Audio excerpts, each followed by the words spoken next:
Is it really? Oh, yeah.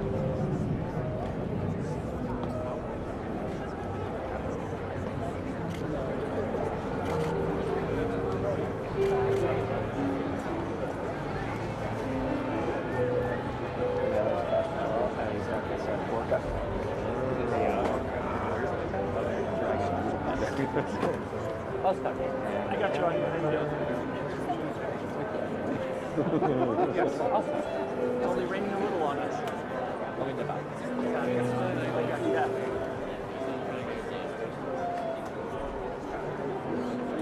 You can also do it.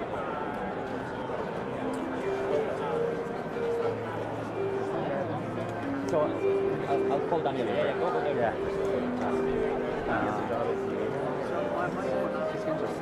Yeah, I hear you guys. Let's do it. And you know that we're in the Rose Garden. Yes.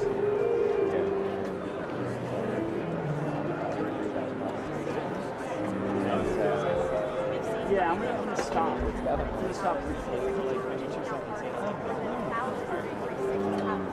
I think it's a headset. Yeah. And then when I say just say suite at the Willard Hotel, that's what I'm going to stop. Yeah, to cash in. Right. And then keep the video on with no sound.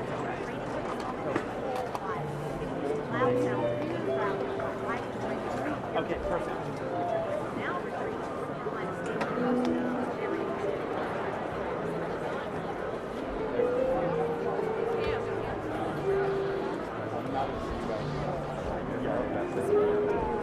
Michael's down there.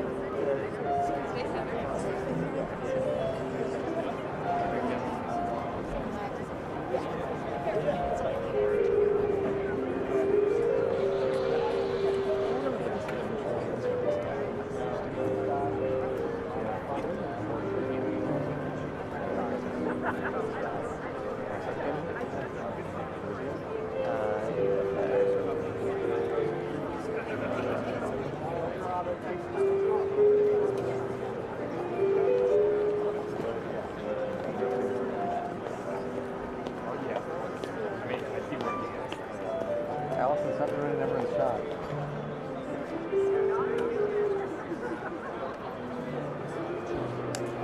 Yeah, we're on Caroline walked over 30 yards. Yeah, there. Hey Brian, yeah, live in the Rose Garden here where the president is going to party, gobble, and waddle in a matter of minutes here. They were treated like stars. They actually arrived a few days ago in D.C. They went to the Willard Hotel and got a suite there.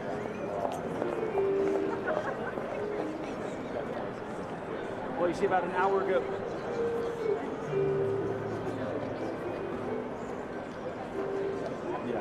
Yeah, you see about an hour ago, that's where they were walking around the West Wing and even wandered into the briefing room. Now, neither of them answered any questions there. So the White House touting them as the American Farm Bureau is saying the cost of Thanksgiving dinner is down 5% this year because Fox News polling shows 85% of registered voters believe that grocery prices are higher from a year ago. 78% say utilities are higher, and 66% say housing is higher. Those are perceptions that Democrats want to capitalize on. However, retail sales are up, as you know, and the White House is touting prices are coming down, along with energy and gas prices as folks are driving for this holiday season. But again, we got the retail sales, not quite at 2 expectations, but still, people are spending 4.4% year over year. The consumer confidence number is still very strong at 88.7% or 88.7, but down a little bit. But again, this White House is saying that better things are to come in the next year. They believe that Americans will notice the affordability difference starting in the first quarter of next year. That's what they are counting on here at the White House as they're trying to get some prices down.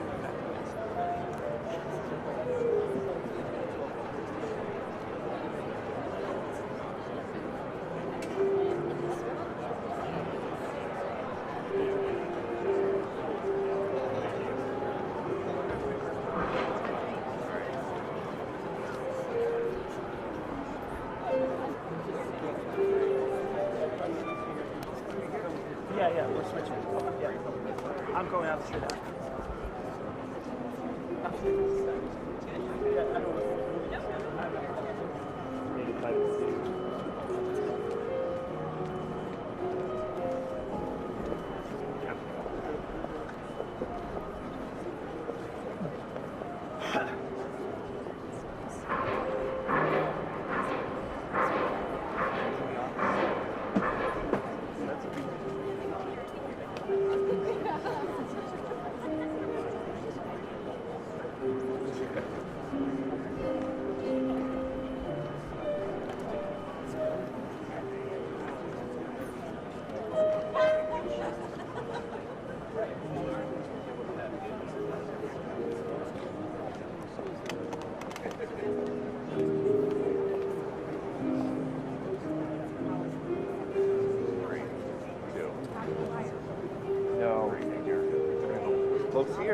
the White House say this is the most transparent administration in history, and that apparently also applies to the movie. The news cycle turns from seditious to delicious.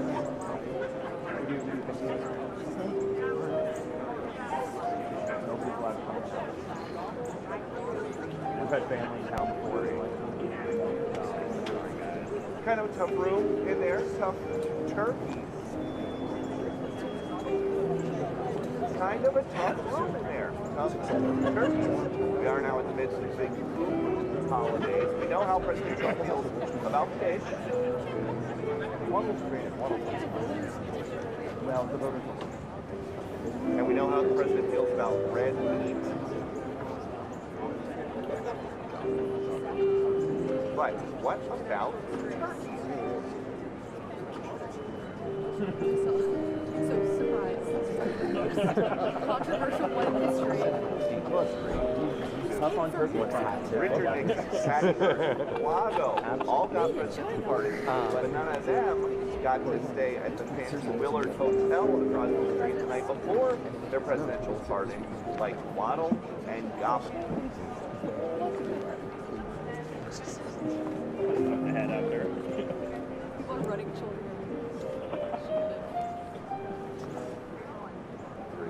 There's Jerry Vance. The most famous pardon for the last president, most of the Biden family, didn't come until his last day in office. Maybe Hunter Biden was more of a black sheep, because these turkeys only had to wait 10 months into the president's term.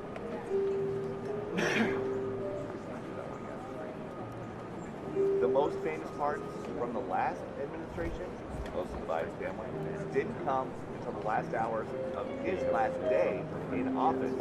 Maybe Hunter Biden was more of a black sheep, because these turkeys only had to wait 10 months for President Trump's term.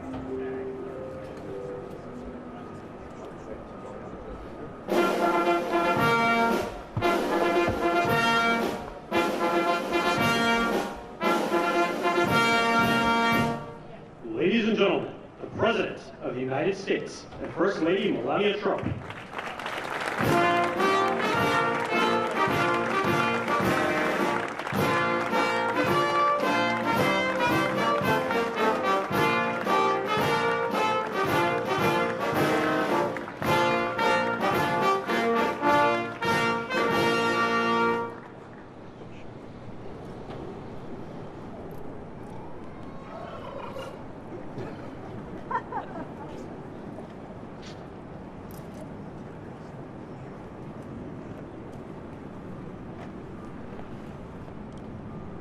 Thank you very much, and I hope you like our new beautiful patio with matching stone to the White House. If this were grass today, you'd be sinking into the mud like they've done for many years. You would be very unhappy. Please, thank you very much. This was a big day. It's a pardon day for a very important beast.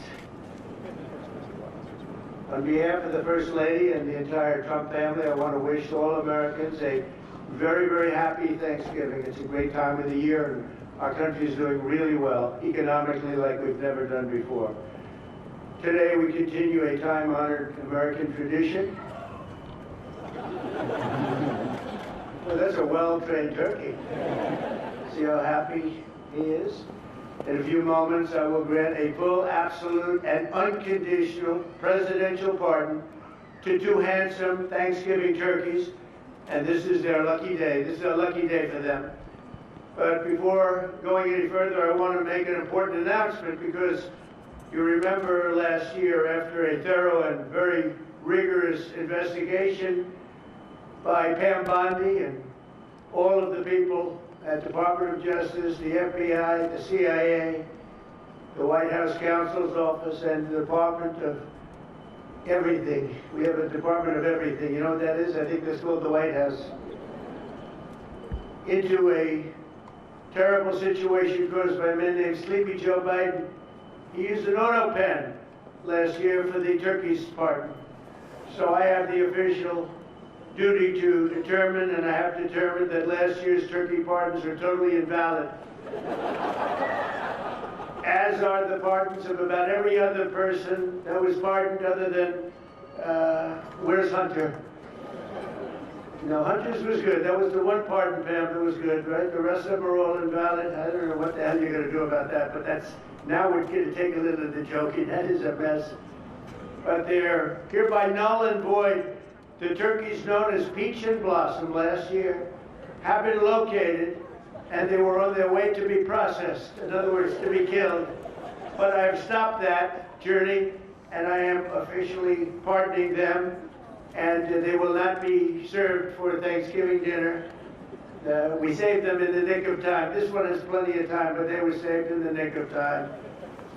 We're thrilled to be joined today by Vice President J.D. Vance, Second Lady Usha Vance, their daughter Mirabelle, and along with Attorney General Pam Bondi, Secretaries Marco Rubio, Scott Bassett, Pete Hegseth, Brooke Rollins, Howard Lutnick, Linda McMahon, Scott Turner, Administrator Lee Zeldin, who's done a great job.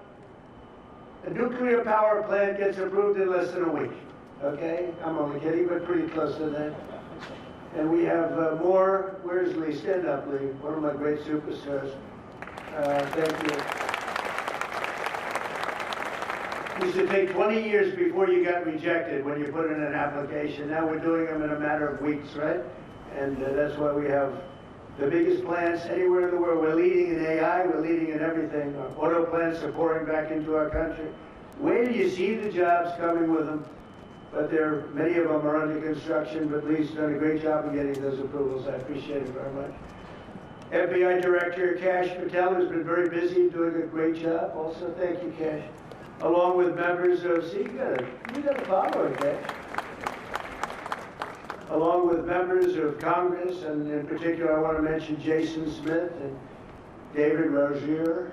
Where are those two guys? Come on, stand up, fellas. What good people.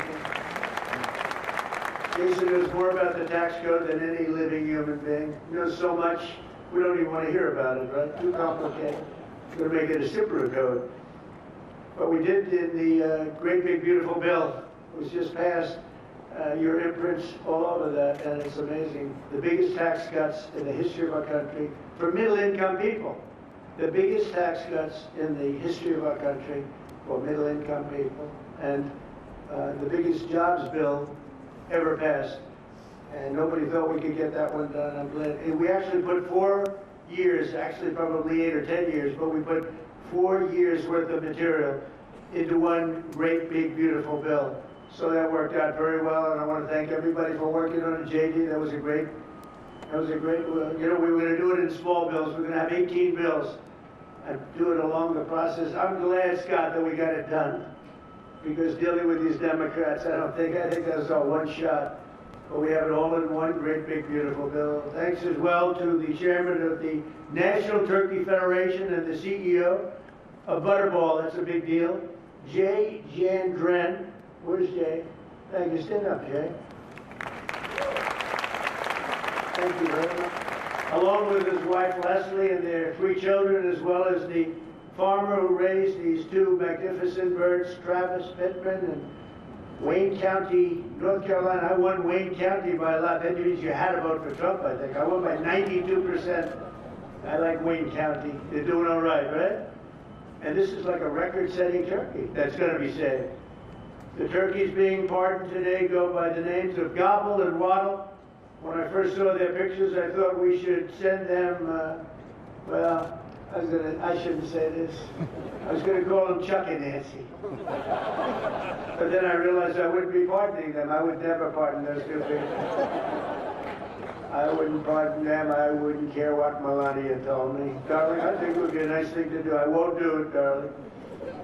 These are 2 of the largest turkeys ever presented to an American president, over 50 pounds each. It's the largest we've ever had. And those are big turkeys. Are they as good as the normal-sized turkey? Better or as good? Do they tend to be a little fatty, maybe? No, he said no. He knows the turkey business. Anyway, despite their size, Secretary Kennedy has formally certified that these are the first ever Maha turkeys. I don't know if I agree with that. These are Maha. In other words, they could be fat, but they're still Maha. They've been fattened on a steady diet of grass, beef, to allow the smoothies and all of the other things that they've been eating for this occasion. This was a really big occasion. But they've eaten every fattening food that you can eat. We wanted to really make them special, and they really are. They're like record-setting. I've never seen a turkey that big before. Are they violent at all? Will they attack as I walk over? Because if they were, I'll stay right up here. But as you know, we're a tough on crime administration. We are tough on crime. You know, our border had 0 people coming in for the last 7 months, right? 0. I mean, even I find that hard to believe to be. They had millions and millions of people pour into our border from prisons, from mental institutions, gang members, drug dealers. They poured in to our country like we were stupid people. We're not stupid people anymore. But nobody's ever seen anything. The job that they've done on the Tom Holman, Christy Nome, the whole group, the job they've done on the border is almost like a miracle. We have, and the people that make these statistics have said 0. They've said 0 for the last 7 months. It has to be like a few people got in, but they say 0. And they're radical left Democrats to do the scoring. So I can't imagine they did that for us. The truth is, we have no people coming into our country illegally. It's an amazing statistic, and I'm very proud of it. And we have the most people working in the United States today, by far, than we ever had in the history of our country. So those are all good numbers. But instead of pardon, some of my more enthusiastic staffers were already drafting the paperwork to ship Gobble and Waddle straight to the terrorist confinement center in El Salvador. And even those birds don't want to be there. You know what I mean? It was a tough. I'd like to thank the president of that country. They do a rather efficient job. It's going to be the largest prison in history. I've never seen anything like it. And a lot of people are behaving on our streets now. You know, Washington, D.C. is considered a safe zone. This was one of our most unsafe places anywhere in the United States. It is now considered a totally safe city. I won't tell you about murders. We're having murders, like a lot of murders, on a weekly basis. We haven't had a murder in 6 months. And it doesn't sound good even to say that. We haven't had a murder in 6 months. But when you are averaging 1 and even sometimes 2 a week, and you haven't had 1 in 6 months, you can walk with your family down the middle of any street, go to a restaurant, you won't get in. They're opening new restaurants all over, and it's really been a beautiful thing to see. So Washington, D.C. is now a totally safe city, and a year ago it was a criminal mess. We removed, Pam, 1,700 people, career criminals, and people that came to this city from Venezuela and many other places. They were let out of prisons and they came here. There were Tren de Aragua, a lot of Tren de Aragua, that's from Venezuela. And we got them all the hell out of our country, or they're in prisons now. And you can walk down any street in Washington and you're going to be just fine. And I want to thank the National Guard. I want to thank Pete Hegseth. The job you've done here is incredible. And I hear you having the same kind of success in Memphis, Tennessee. We had an even worse situation. And Memphis crime is down 64% in 3 weeks. And by the time you have 4 or 5 weeks, you're going to have it down almost where there won't be crime. And we could do that in Chicago, by the way, if they would let us. If the mayor was a low IQ person, but he should understand this is a very serious thing. You saw all the crime that took place last night, the night before. The woman with the burning, they burned the woman. They'll be talking about that now. They burned this beautiful woman riding in a train. A man was arrested 72 times. 72 times, think of that. And they'll let him out again. The liberal judges will let him out again. But we're ready to go. You know, we've been moving toward Chicago. We have a governor that thinks it's wonderful that only like 7 people were killed this week. But we are moving toward doing it. We're gonna, if crime gets, it's horrible what's happening in Chicago. We could make Chicago a safe city in a period of 4 weeks in a period of 8 weeks, 9 weeks, 10 weeks, it would be totally safe. And the people of Chicago want us to go there. And if you look at the crime that's taken place in Chicago in the last 2 weeks, just take a look. It's on the front page of every newspaper. It's out of control. The mayor is incompetent, and the governor is a big fat slob. He ought to invite us in, say, please make Chicago safe. We're going to lose a great city if we don't do it quickly. Make Chicago, we'll do the same thing as we did in D.C., the same thing as we did everywhere we've gone. It's become almost instantly safe. And I want to do it in Chicago. So Governor Pritzker, if you're listening, let's get your act together. Invite us in. We're going to make your place so safe. You're not going to have these crimes that are making the newspapers and the front page of every newspaper and television story, news story. We'll make Chicago a safe place very quickly. I looked at the various cases, granting mercy, discovering that the terrible trauma that everyone's going through. And I had a little bit of a Pritzker joke. I was going to talk about Pritzker and size, but when I talk about Pritzker, I get angry because he's not letting us do the job. So I'm not going to tell my Pritzker joke. They have a very cute little joke, you know. Some speechwriter wrote some joke about his weight. But I would never want to talk about his weight. I don't talk about people being fat. I refuse to talk about the fact that he's a fat slob. I don't mention it. On a more serious note, as we gather around the dinner table, I'd like to lose a few pounds too, by the way. And I'm not going to lose it on Thanksgiving, I can tell you that. Because I'm going to have a turkey, but it's not going to be that one. I hope all Americans will have the chance to enjoy the fellowship of family and friends and renew our faith in God's providence. 1 year ago, we were a dead country 1 year ago. The King of Saudi Arabia said it to me. He said it to me actually 4 months ago when I was in Saudi Arabia, Qatar, UAE. He said, you know, 1 year ago, the United States was a dead country, and now you've got the hottest country anywhere in the world. We're the hottest country. We have $18 trillion being invested as of now. We're not even close to being 1 year. The most ever was $2 trillion for a certain country I won't name during the last administration. In 4 years, they had less than $1 trillion being invested in the country. In 9 months, we have over $18 trillion. It's a number that nobody has ever even thought possible. And that's in building plants and building so many things, investments in our country. Nobody's ever seen anything like it. But we have more people working. We have more people praying.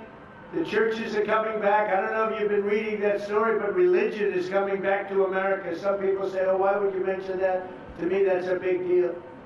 And this Thanksgiving, we're also making incredible strides to make America affordable again. Walmart announced that the cost of their standard Thanksgiving meal is 25% lower than just 1 year ago. That's a big deal. According to the USDA, the price of Thanksgiving turkey is down 33% from its Biden era highs. Potatoes are down 13%. Ham is down 15% compared to last Thanksgiving. So we are down to a level that we haven't seen in a long time. Egg prices are down 86% since March, and gasoline will soon be hovering around $2 a gallon. Under our leadership, we passed the largest tax cuts in history, the largest spending cuts in history, the largest regulation cuts in history, and we have fully secured our southern border. I've also ended 8 wars in 9 months, and we're working on that final war. It's not easy, but I don't know. I think we're going to get there. 25,000 soldiers, Ukraine, Russia. In the last month, 25,000 soldiers have died. So I think we're getting very close to a deal. We'll find out. I thought that one would have been gone quicker. We did 8. I thought that would have been an easier one, but I think we're making progress. In less than 1 year, we've accomplished more than most other administrations have accomplished in 8 years. And this is a very special Thanksgiving. We thank God for His many blessings and the great success that this country has seen in the short period of time. We draw strength from the love of family and friends, and we express our undying gratitude for the men and the women of the United States Armed Forces. We love them. We pray that peace and prosperity will continue to bless our land, and together we'll really just keep this great drive going to make America great again. MAGA, I think it's the greatest expression in the history of politics. Make America great again. So once again, Melania, thank you for doing such a great job and being such a great First Lady. And now let's go and give Waddle. Waddle, by the way, is missing in action, but that's okay. We'll pretend Waddle is here. The gift that they've been waiting for. And I'll move over and I will just say very nicely, Gobble, your pardon. Come on, let's say it in front of Gobble. Thank you very much, everybody.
Thank you very much, everybody.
Let everyone stay calm. They breathe in.